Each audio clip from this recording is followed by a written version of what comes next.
Halo, di video kali ini saya akan mempresentasikan apa yang sudah saya kerjakan untuk ujian praktek reinforcement learning yang berjudul Implementasi Algoritma Deep Key Learning pada Permainan Flappy Bird. Ini adalah tahapan yang saya lakukan dalam membuat ujian praktek ini. Yang pertama adalah setup package, di menginstal beberapa dependensi yang diperlukan dalam membuat model. Lalu yang kedua adalah build class untuk Flappy Bird agent-nya. Lalu yang ketiga adalah membangun neural network-nya. Lalu yang keempat itu adalah membangun fungsi untuk melakukan aksi, belajar, dan berlatih. Lalu yang kelima adalah melakukan performa model, menampilkan atau testing lah istilahnya. Lalu latar belakang. Flappy Bird ini adalah permainan yang diluncurkan pada bulan Mei 2013. Walau permainan ini sederhana, karena kan hanya punya dua tindakan, yaitu melompat atau tidak. Kalau di dalam Android atau HP, itu kan kalau diklik maka dia akan lompat, kalau tidak dia akan berhenti diam saja gitu. Atau jatuh. Nah, namun walaupun punya dua tindakan saja, dua aksi, permainan itu memiliki kesulitan yang tinggi karena kan mengharuskan pemain itu untuk mengendalikan burung untuk tidak mengenai pipa-pipa yang bermunculan. Nah, lalu dalam konteks reinforcement learning ada salah satu algoritma reinforcement learning yang digunakan untuk menyelesaikan masalah kontrol ini, yaitu deep key learning. Algoritma ini cocok untuk keadaan yang tidak memiliki akhir seperti permainan ini, di mana kan player akan mengumpulkan skor setinggi mungkin. Itu adalah key permainan dari Flappy Bird ini. Oleh karena itu pada project ini saya mencoba menerapkan deep key learning itu pada permainan Flappy Bird seperti itu. Untuk rumusan masalahnya, apakah deep key learning ini itu dapat diimplementasikan pada permainan Flappy Bird sehingga agent dapat belajar untuk melewati pipa dan berusaha mencapai skor tertinggi. Itu intinya. Nah, untuk tujuan itu memahami bagaimana algoritma deep key learning ini bekerja dan bagaimana mengimplementasikan deep key learning ini pada permainan Flappy Bird. Nah, lalu algoritma deep key learning. Deep key learning ini merupakan salah satu algoritma reinforcement learning yang termasuk dalam model free, di mana algoritma ini merupakan pengembangan lebih lanjut dari algoritma key learning. Perbedaannya adalah bahwa pada deep key learning ini itu menggantikan key table menggunakan sebuah neural network yang biasa disebut dengan deep key network. Jadi seperti ini ya, inputnya itu berupa state-nya, lalu hasilnya berupa actionnya. Jadi key value antara state dan action. Seperti itu. Lalu di sini ada algoritma deep key learning. Nah, dalam konteks ini saya akan mencoba menjelaskan sekaligus menampilkan kodenya supaya ada korelasi gitu. Jadi ini adalah kodenya. Seperti yang bisa kita lihat di dalam prosesnya, proses dari melakukan implementasi algoritma ini, kita bisa melihat ya bahwa seperti ini ada tulisan bahwa ini for episode. Nah, jadi dia melakukan perulangan terhadap episode seperti yang saya lakukan ini. Nah, lalu kemudian menginisialisasikan beberapa state yang diperlukan, termasuk melakukan reset juga dan reshape agar bisa menyesuaikan dengan um, input yang diminta oleh model yang saya buat gitu. Lalu selanjutnya ya implementasi dari bentuk matematika yang secara umum ada di deep key learning seperti itu. Lalu berikut ini adalah um, model deep key networknya, bisa dilihat seperti ini. Saya hanya menggunakan 3 layer saja. Ini bisa dilihat di sini untuk modelnya. Jadi ada input, lalu ini ada pemrosesan menggunakan beberapa layer, lalu ini ada outputnya. Seperti itu. Optimizernya pun saya menggunakan RMS Prop dengan learning rate 0,01, lalu RHO-nya 0,95 dan epsilonnya 0,01. Seperti itu. Lalu kemudian parameternya itu sekitar 149.000.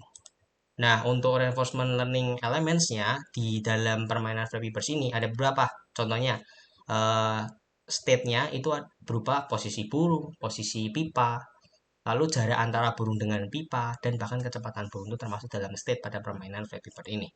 Lalu aksinya seperti yang tadi sudah saya bilang ada dua, yaitu aksi melompat dan tidak melompat. Nah, untuk rewardnya itu apabila berhasil melewati pipa akan mendapat reward positif, penambahan poin.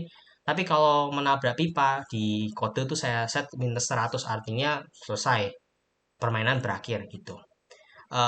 Lalu agentnya itu siapa? Kalau agentnya dalam konteks permainan biasa itu ya kita, bagaimana burung itu dikendalikan oleh kita sebagai manusia. Tapi karena ini konteksnya adalah implementasi dari kecerdasan buatan, maka ya agentnya adalah burung yang dikendalikan oleh model Deep Key Network ini, Deep Key Learning yang bertanggung jawab untuk memilih aksi berdasarkan input state yang diterima oleh neural network. Lalu ini adalah implementasi deep learning dalam dunia nyata. Dalam dunia nyata tuh deep learning itu juga bisa digunakan untuk self-driving car yang dikembangkan oleh salah satunya perusahaan namanya Mobileye. Nah, Mobileye ini mengembangkan teknologi untuk self-driving car seperti sensor dan pemrosesan gambar. Bahkan juga bertanggung jawab pada keamanan dari mobil tersebut gitu. Nah, karena perusahaan itu mengembangkan teknologinya saja untuk diimplementasikan ke self-driving car. Untuk mobilnya sendiri itu dia bekerja sama dengan beberapa produsen mobil seperti BMW, Audi, dan General Motors. Gitu. Lalu ini saya akan coba menjelaskan tentang kode yang sudah saya buat. Pertama itu ya mengimpor seperti biasa beberapa hal. Lalu kemudian membuat ini dulu, plus di key agent-nya. Ini berapa inisialisasi yang dibutuhkan. Ini seperti jadi self memory ini untuk declare supaya aksi pertama dari agent pada saat proses training itu bisa sebagai dia itu menyimpan setiap aksi pertamanya gitu untuk kemudian nanti bisa dibilang seperti sebuah puzzle yang nantinya akan disusun-susun supaya nanti istilahnya seperti disusun lembaran buku gitu. Jadi, oh ternyata kalau model pipanya seperti ini harus bergeraknya seperti ini. Ya, itu kurang lebih intuisinya seperti itu. Lalu ini kita tahu ini adalah nilai diskon faktor, terus ini nilai epsilon. Em, Lalu di sini ada epsilon decay yang berfungsi untuk mengurangi nilai epsilon secara bertahap selama training agar agen itu dapat belajar secara efisien. Sedangkan epsilon minimum ini untuk agar agen itu bisa diatur untuk melakukan eksplorasi agar tidak terlalu percaya diri dan terjebak dalam lokal minimum. Apa sih lokal minimum itu? Nah, lokal minimum ini adalah kondisi dalam optimasi matematika ketika suatu fungsi itu mencapai nilai terendah pada suatu titik tertentu, tetapi nilai tersebut itu tidak merupakan nilai terendah global dari fungsi tersebut. Jadi intinya gini, walaupun misalnya solusi tersebut adalah solusi terbaik yang ditemukan oleh algoritma optimasi, tetapi solusi ini tuh masih jauh dari solusi terbaik gitu. Jadi seolah-olah tuh nilainya itu sudah baik, tapi ternyata tuh masih ada yang lebih baik lagi gitu. Nah, itu namanya kondisi lokal minimum. Nah, agar tidak terjebak itu maka perlu namanya epsilon min. Seperti itu. Kalau batch number seperti yang kita tahu itu hanyalah sampel training per episode. Kalau train start ini berfungsi untuk minimum sampel yang dibutuhkan agent sebelum masuk ke proses training. Gitu. Setelah menginisialisasi ini, maka selanjutnya kan ini kita menginisialisasi neural networknya, ya, membangun modelnya. Maka dari itu kita perlu membuat fungsi ini, neural network untuk agent kita. Nah, ini berikut adalah modelnya. Setelah itu, saya membuat fungsi ini, action. Ya, seperti yang sudah pernah dibahas bahwa kalau misalnya berhubungan dengan epsilon untuk menentukan apakah nilai tersebut itu akan di action yang dilakukan oleh agent itu random atau sesuai dengan apa yang sudah diprediksi seperti itu. Lalu ini adalah fungsi untuk uh, agent ini tuh belajar dari data model yang sudah disediakan. Lalu ini adalah fungsi trainingnya. Seperti yang tadi sudah saya jelaskan, ini sesuai dengan berusaha untuk mengimplementasikan sesuai dengan tahapan matematisnya seperti iterasi berdasarkan jumlah episode gitu. Nah, ini awalnya kan ini saya set awalnya untuk proses training itu saya set 300 sampai 500-an.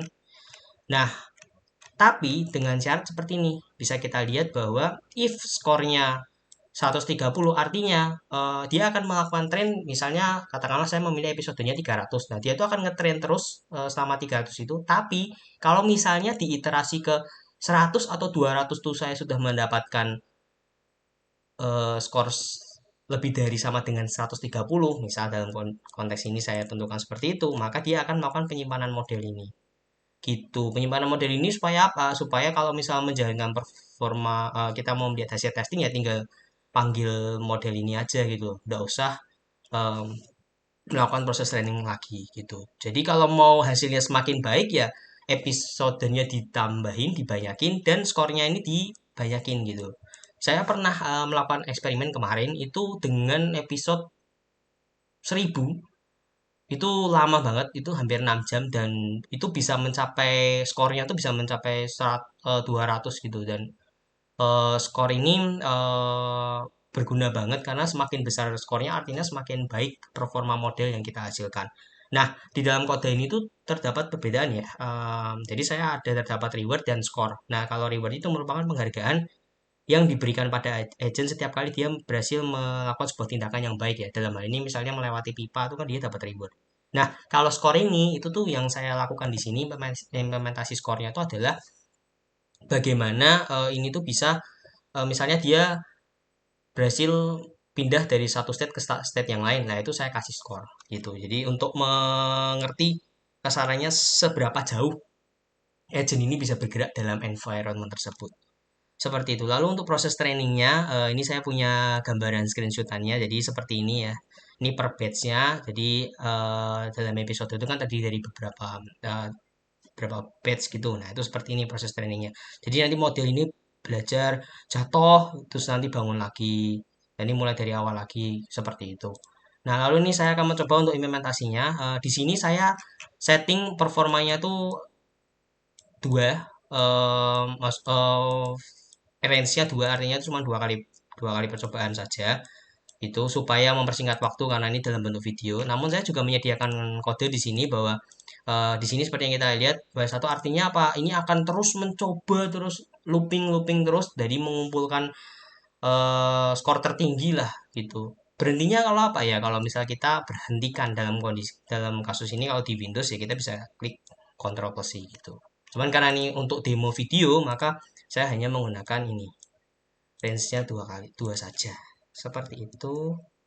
Maka coba ini di running.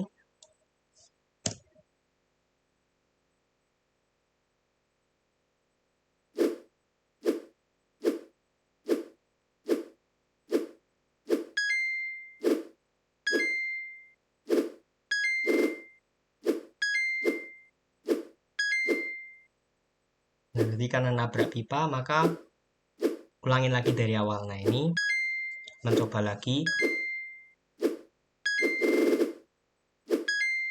Menurut opini saya juga sebenarnya ini sudah cukup bagus ya karena seperti kita tahu kalau kita bermain sendiri pun sulit untuk mencapai skor tertinggi. Nah, ini istilahnya dari dua percobaan dari tadi dua kali percobaan itu bisa dilihat bahwa eh, skor tertinggi yang bisa kita capai adalah 284. Ini istilahnya adalah apa ya nominal terjauh lah yang bisa dicapai oleh agent kita. Seperti itu. Lalu ini hasil model ini tadi saya sempat mencoba performa 4 kali percobaan. Jadi 4 kali perulangan. Kalau dia nabrak dia akan kembali dari awal itu 4 kali. Nah final skornya bisa berubah 861. Jadi semakin banyak percobaan yang dilakukan tentu yang reward yang di sini juga berubah. Skor di sini juga semakin tinggi. Seperti itu. Ini adalah tadi hasil visualisasinya.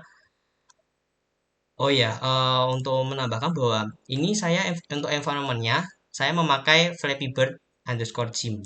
Ya, ini bisa diinstal di sini ya.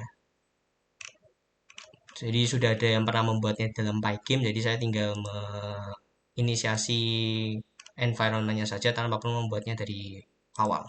Seperti itu. Lalu ini adalah analisis dan kesimpulan. Jadi yang pertama itu algoritma deep learning itu cocok untuk diimplementasikan pada environment yang terus-menerus berubah. Seperti tadi kita lihat bahwa kondisi pipanya tuh, bentuk pipanya tuh enggak sama setiap kali kita melakukan perulangan seperti itu. Dan tidak memiliki terminal yang jelas seperti permainan Flappy Bird dan Tetris. Jadi terminal itu artinya kondisi berhentinya. Kan tidak jelas kayak permainan Tetris ataupun Flappy Bird kan dia selalu mencari skor tertinggi seperti itu sampai nanti playernya kalah kan gitu. Nah, lalu semakin banyak jumlah episode dan target skor pada pelatihan model, maka semakin baik agen akan bergerak pada proses testing dan dapat memperoleh reward yang banyak. Nah, pada contoh tadi itu performa dengan 4 kali percobaan itu didapatkan skor maksimal sebesar 861. Tentunya, seperti yang tadi saya bilang bahwa semakin banyak percobaan, semakin tinggi skor yang akan dicapai dan semakin jauh agent akan menempuh rintangan. Seperti itu. Overall tadi bisa kita lihat bahwa cukup baik dalam bagaimana deep key learning ini bekerja untuk memainkan bird itu untuk melewati beberapa pipa. Tuh, sekian presentasi dari saya. Terima kasih.